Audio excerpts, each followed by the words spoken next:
Here we are again. This is Harlan Gerger with CEO Solutions, President and Founder, and we're bringing you our CEO behavior avoidance, if you will. Things that we see from the CEOs that we've worked with over the years and say, what are the top 10 types of behaviors that we want to see CEOs not have or to avoid? And this is number 7, and this is the idea of being transparent. Now, the reality is that many times CEOs get this image or this idea that because I'm the CEO, because I'm leader of the company, that I need to be perfect in some way, or I need to close myself off from some way, or I have to kind of not expose the fact that I may be having a bad day, or I may have some weaknesses of these types of things.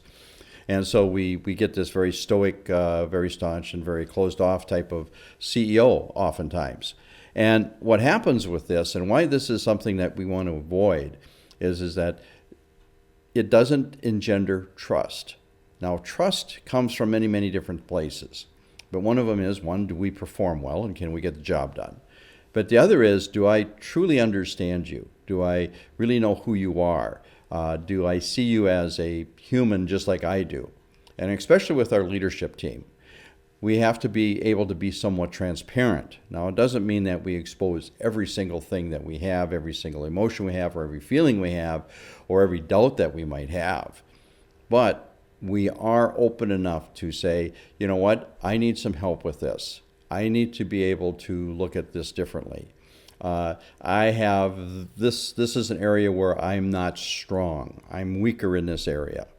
And so I need someone that can help me shore this up or help me be more successful in this area. Here's where I'm really strong. I want to really focus on this.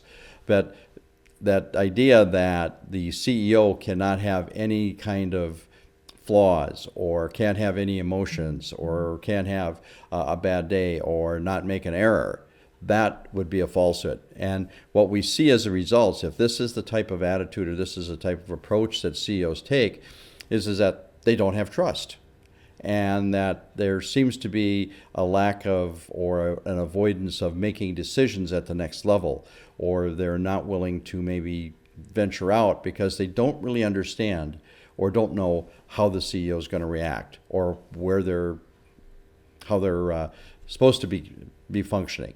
So the CEO doesn't necessarily mean that we expose everything that we have, but being willing to be vulnerable in some way, shape, or form, to be willing to say, wait a minute, I've maybe made an error here. Maybe I'm missing something. Where's my blind spot?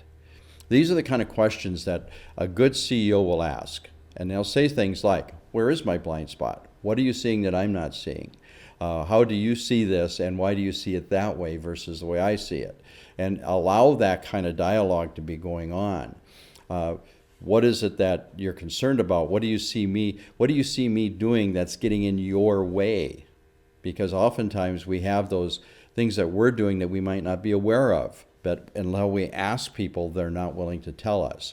These are the ways that a CEO can become more transparent and that builds and engenders more trust, because people can see that you're human, that you're vulnerable, that you need that support. And after all, why do you have a leadership team if it's not there to support you and to help you make decisions and move things forward?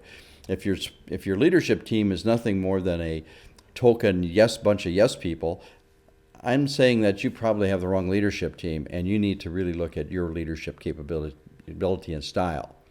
Again, being transparent doesn't mean you expose everything, but it certainly means that you're open to conversation, feedback, effectiveness, and change. And that makes you a stronger CEO. So think about the questions. Are you asking those questions of your leadership team and the people around you? Harlan Gerger again with CEO Solutions, helping companies grow faster and more profitable.